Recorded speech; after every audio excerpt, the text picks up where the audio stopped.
The text came in right after the cake was cut. Locks changed. You have no home. From my mother. I stared at the message. One line, no punctuation. The party chatter hummed around me, champagne glasses clinking, fake laughter echoing across floral centerpieces. But all I could hear was silence. I didn't reply. I smiled. And 2 days later, their lawyer called me in a panic. "We need to fix this, urgently. Call immediately." Blood was never thicker than control. I should have known. The first time I made more money than my brother, Dad stopped looking me in the eyes. The first time I questioned my mother's sacrifices, she called it betrayal. So I played along. Good child, quiet genius, the one who always said thank you, even while they chipped away at me. Then came the will. Grandpa left everything to me. Not out of favoritism, he just saw clearly. He watched me build, alone. Saw them take, lie, twist. So before he died, he transferred everything to a trust. No loopholes, no shares to divide. Just me.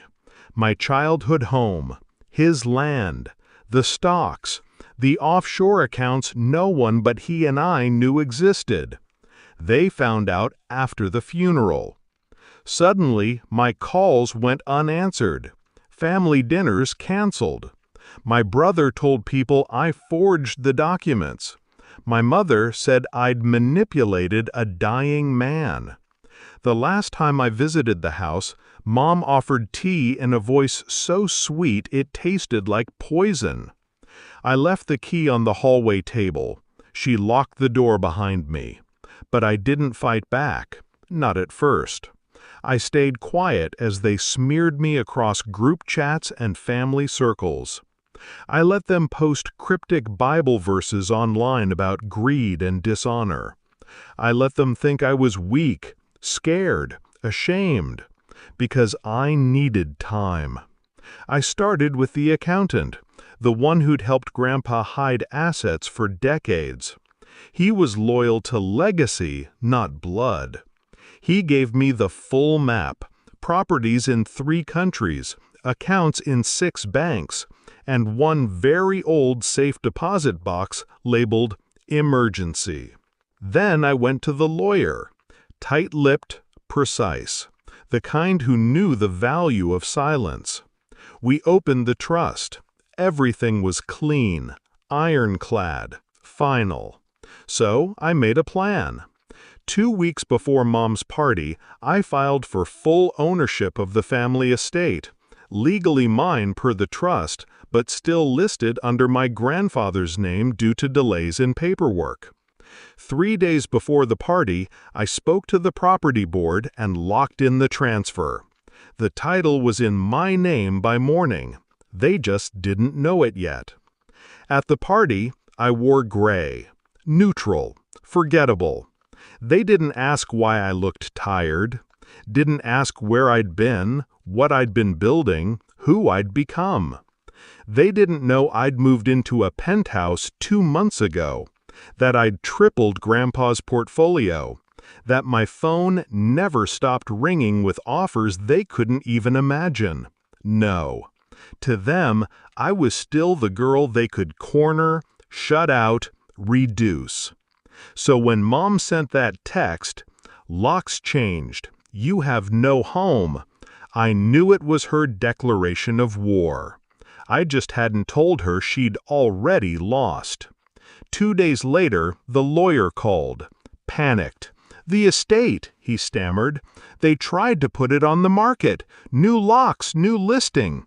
But the title, it's in your name." I let him spin. They could face legal consequences. This is serious. I sipped my coffee. They'll need to vacate. Immediately. He paused. "Are you sure you want to go that route?" They made that decision for me. Click. I didn't need to storm the gates. I sent paperwork, an official letter. No drama, just facts. You've been residing on private property you no longer own. You attempted to sell a home that's not yours. You changed locks illegally. You have 7 days. They called, of course. My brother cursed me out, called me a traitor. My mother? She cried. She asked how I could do this, said she was just trying to protect what's rightfully ours. I said one word, exactly. Then I hung up. They left on the 6th day. I had cameras installed, security on standby. Cleaners scrubbed the place top to bottom. I found my old photos boxed in the garage, labeled trash. I didn't cry. I renovated. 3 weeks later, I held a private dinner in the same house. 6 seats. Real friends. People who'd seen the quiet war I fought. As we toasted, I got another message from Mom. No subject. Just, "You think you've won. You'll regret this one day." I didn't reply. Instead, I opened the emergency deposit box Grandpa left me. Inside were old photos, letters, and one checkbook with his signature still valid. A posted on top read, "For when they show you who they are, trust yourself." Betrayal doesn't always scream. Sometimes it whispers, year after year, wearing your clothes and kissing your cheeks. But silence isn't surrender. Sometimes silence is a blade. And when the moment comes, you don't swing wildly. You strike once, clean. Then you walk.